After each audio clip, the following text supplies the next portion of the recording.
Motown down.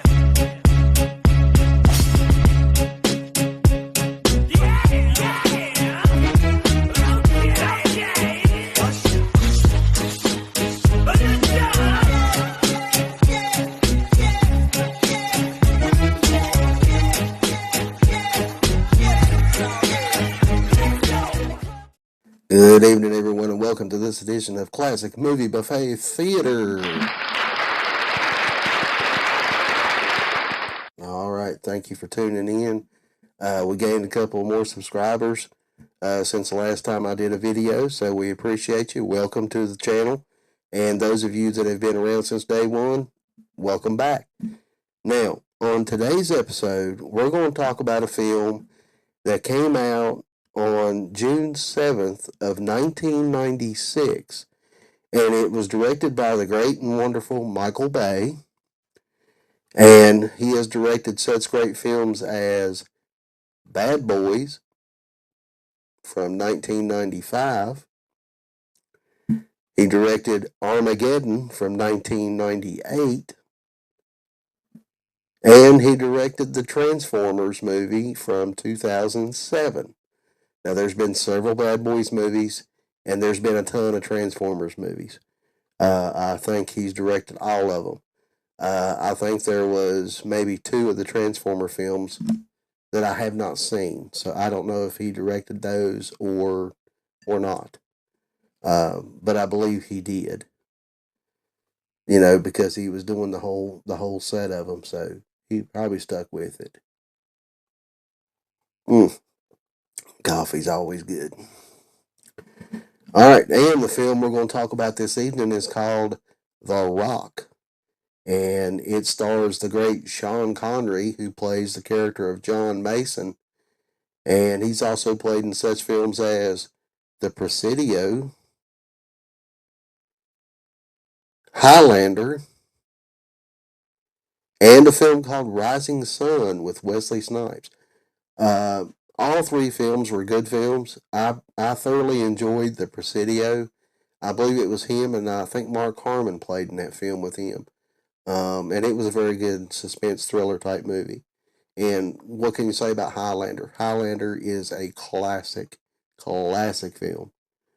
And Rising Sun was kind of a murder, horror, thriller type film. Wesley Snipes was fantastic with Sean Connery in that film as well. And the film also stars the great and wonderful Nicolas Cage, who plays the character of Stanley Goodspeed. And he's also played in such films as Willy's Wonderland, National Treasure, and, of course, Face Off. Willy's Wonderland has got to be my favorite Nicolas Cage movie that has come out in the past few years. National Treasure is a great film. Thoroughly enjoyed it. Face Off, fantastic. Fantastic action film with John Woo and John Travolta. John Woo directed the film, and it, like I said, it co-starred John Travolta. It was a fantastic film. I thoroughly enjoyed all 3 of those films. Nicolas Cage has become one of those actors that set the bar a while back, and he just keeps raising the bar each time. Now, I haven't seen any of his more recent stuff, like the film Arcadian, that I wanted to watch. I believe there was one called Mandy. I haven't seen that yet either. But I do intend to watch those. And the film also stars the great Ed Harris, who plays General Hummer in this film, or Hummel, General Hummel. Excuse me. And he's also played in such great films as The Abyss, Just Cause, and Absolute Power with Clint Eastwood. I have not seen Absolute Power. Just Cause and The Abyss were good films. I think the Just Cause film was better than The Abyss. Even though The Abyss was a good film, I think Just Cause was better. But like I said, I haven't seen Absolute Power, so I don't know, anything about that other than he co-starred in it with Clint Eastwood. And the plot for this film is an FBI chemical weapons expert and a former SAS soldier turned political prisoner must break into Alcatraz prison when a rogue military group led by a renegade general take it over and threaten a nerve gas attack on San Francisco. All right, so with that being said, let's go ahead and jump into the trailer for The Rock. Roll it.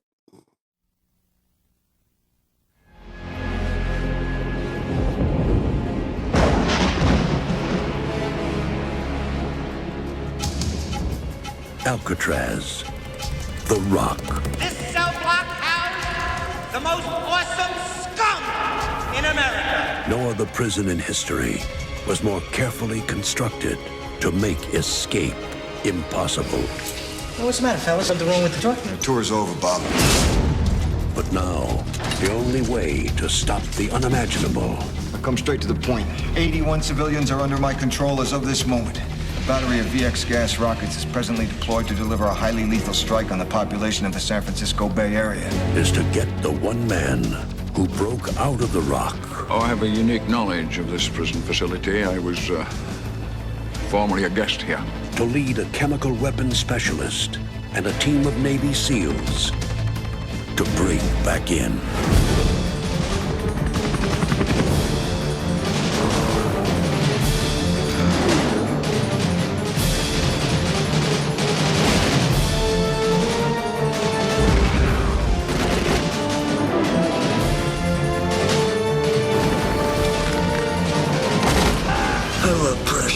From Don Simpson and Jerry Bruckheimer, the producers of Top Gun and Crimson Tide, and Michael Bay, the director of Bad Boys, Sean Connery, Nicolas Cage, Ed Harris. This summer, get ready to rock.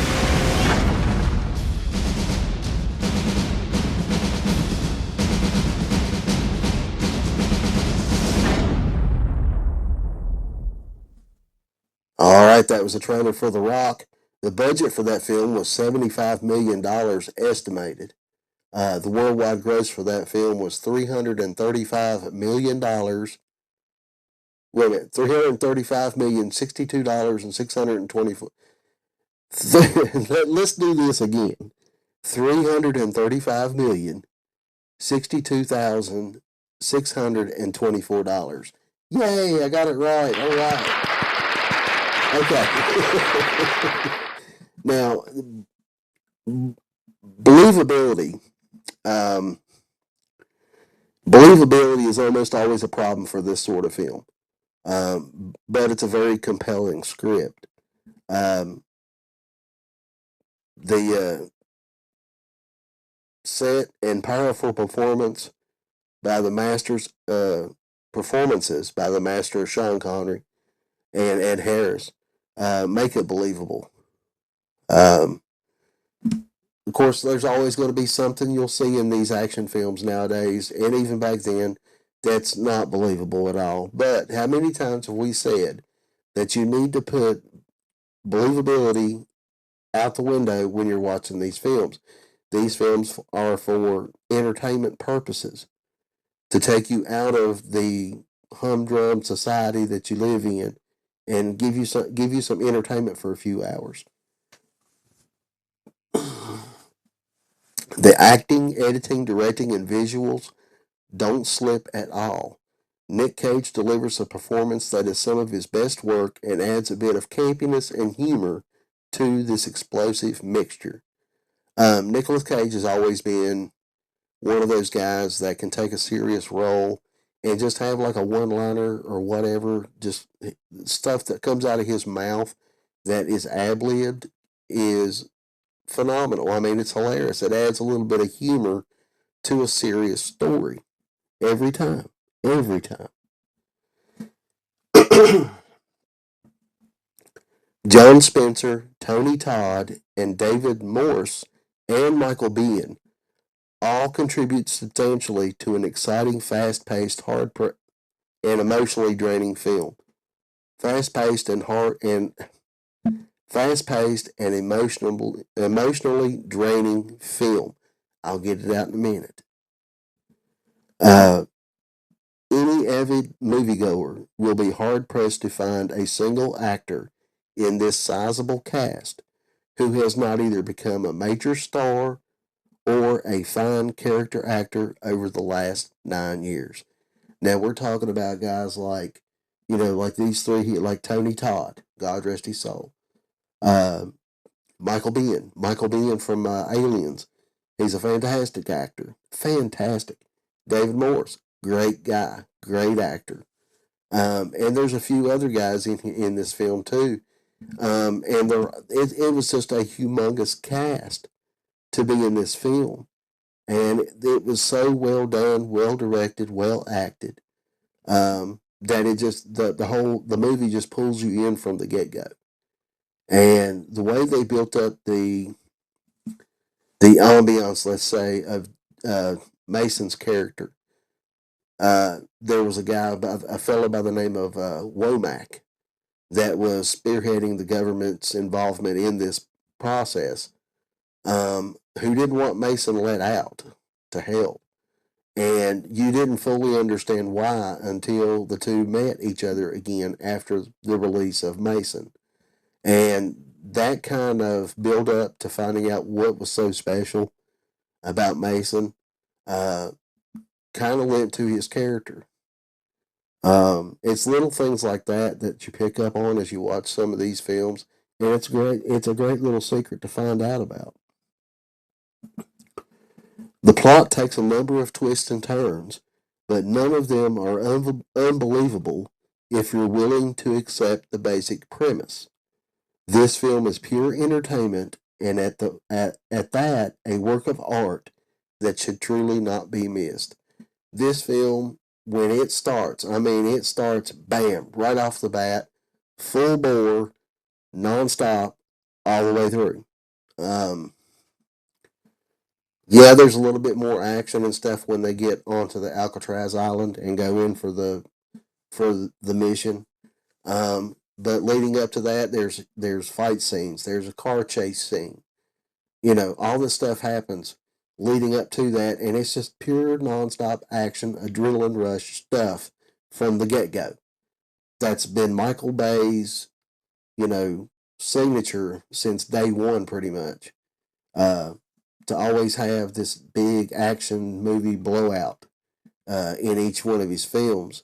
And he's made a name for himself out of it. A big, humongous name for himself out of it. I love his movies. I really do. I love all of his films.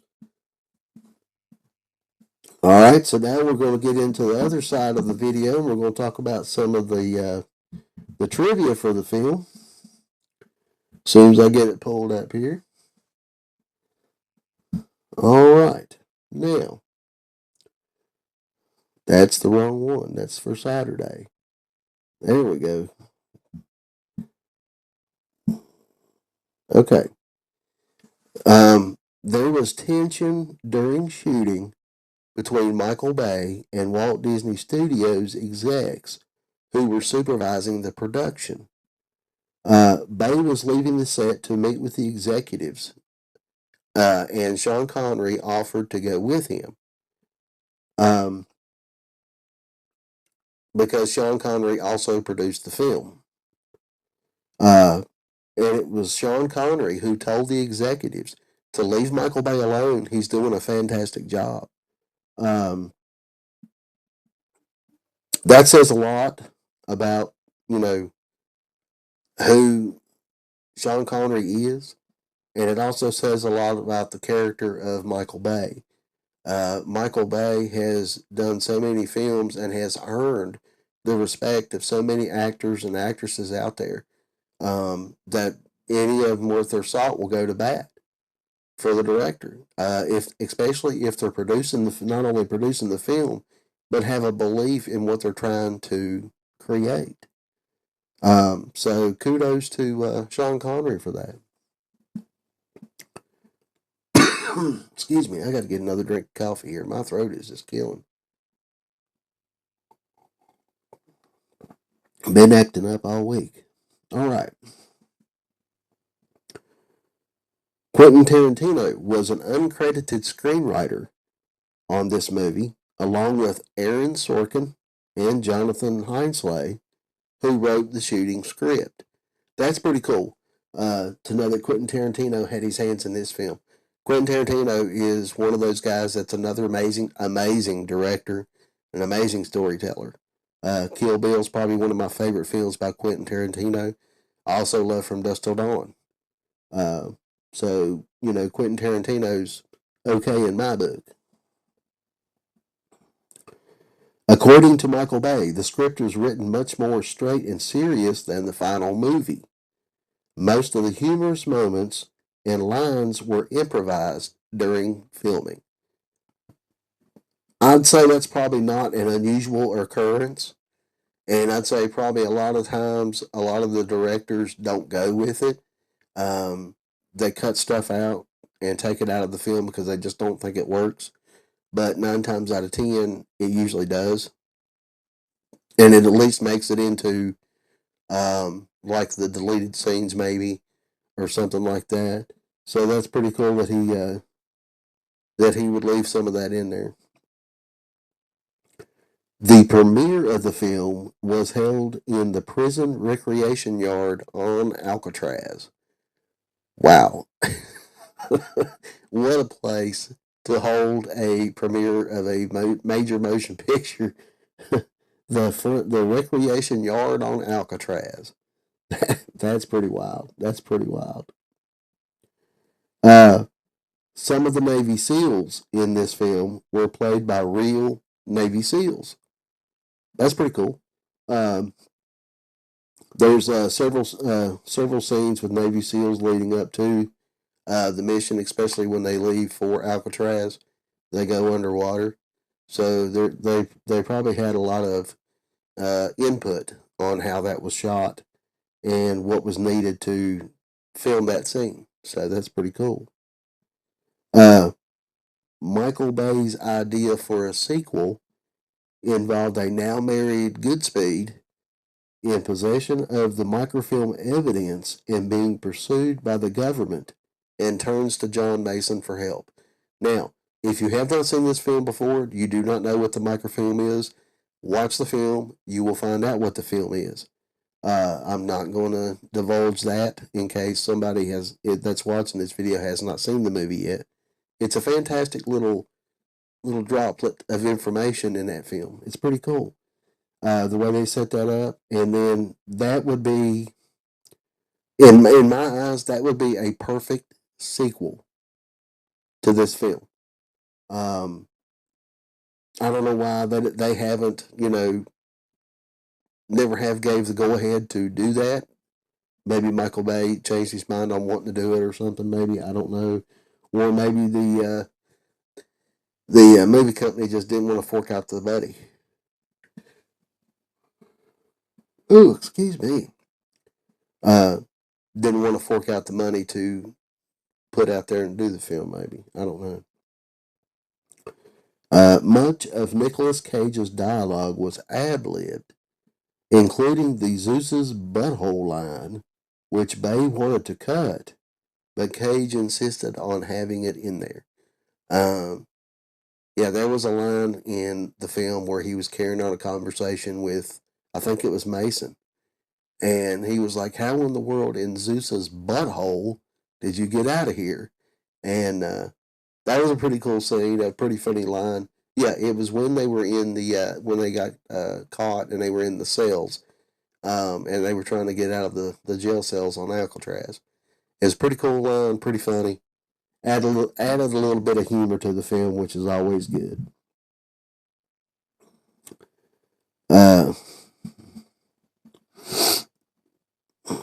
While filming, Alcatraz was still open to the public, and many visitors watched the movie being shot. However, on December 15th of 1995, the federal government, which owns Alcatraz, partially shut it down due to stalled budget talks. I'm sorry. And filming continued with no visitors present. So at least when they shut it down, they didn't stop filming, stop the filming of the movie altogether. But that'd be pretty cool to be like, go on tour to someplace and be on a tour where they're actually filming a film, where they're making a movie. That'd be awesome. Wouldn't be in my lifetime. It'll never happen to me, but it'd be cool. Arnold Schwarzenegger was offered the role of John Patrick Mason, but at the time the script was only 80 pages with, quote, a lot of handwriting and scribbles. It didn't seem fully baked. Arnold later also stated he regretted not taking the role. So, I don't know. I don't think that it was a role that would really be made for Arnold Schwarzenegger. Even at that time period, he was still kind of a lead actor. Not that he couldn't be a co-star. I mean, I'm pretty sure he could be a co-star. He has been a co-star here lately, but I think at that time that time frame, he was more of a leading star. So I don't know how that would have worked with Arnold, but I think Sean Connery was perfect for the role myself. The film is dedicated to Don Simpson, who died during production. Rest in peace. Cage showed Michael Bay and Jerry Bruckheimer the movie Jaws to highlight Richard Dreyfuss's performance as what he wanted to do in the bomb dismantling scene. That's pretty cool when you're an actor who has done a film and other actors, mimic, not really mimic, but take observation of the way you handle a role and try to not really manipulate that, but to add it to one of their characters in a later film. I think Nicolas Cage went on to say in that little section there that he does that a lot, and he doesn't find it wrong for an actor to try to relate one of his characters to another actor and portray that role the way they would have done it had it been them. That's pretty cool, and it shows how memorable your acting abilities are when someone tries to mimic the way you would play a character. That says a lot for Richard Dreyfuss, who's an amazing actor. Always has been. Jaws is one of my favorite films that he's ever done. So that just pays homage to Richard Dreyfuss, in my opinion. A lot of people may not see it that way. Hell, a lot of actors may not see it that way, but that's the way I would see it. And apparently that's the way Nick Cage sees it as well. So this was a fantastic film, a big budget blockbuster from the great and wonderful Michael Bay. There'll be a lot more movies of his to be on this channel, I'm sure, as we progress through these videos. He's a phenomenal actor, a phenomenal director, and does a wonderful job in these action films. And I love action films. I don't know any guy who doesn't like action films. So with that being said, we're going to end the video here. If you have not seen this film, definitely check it out. And like I said, it's worth a rewatch. I watch it a lot because it is one of my favorite Sean Connery roles since James Bond and the Highlander films. I liked him in the film Entrapment with Catherine Zeta-Jones, but he'll always be James Bond and Ramirez to me. So I love Sean Connery as an actor. I really do. So now, coming up, Saturday will be Mikey's Saturday Nightmares. I got a good one lined up for you. So hopefully you tune in for that. Leave a like on the video. And also, if you want to comment, let me know what you thought of The Rock if you've seen it before. If you haven't seen it before and you watch it, let me know what your thoughts on it are. And I guess that'll be it. And we will see you guys in the next one. Be safe. Bye-bye.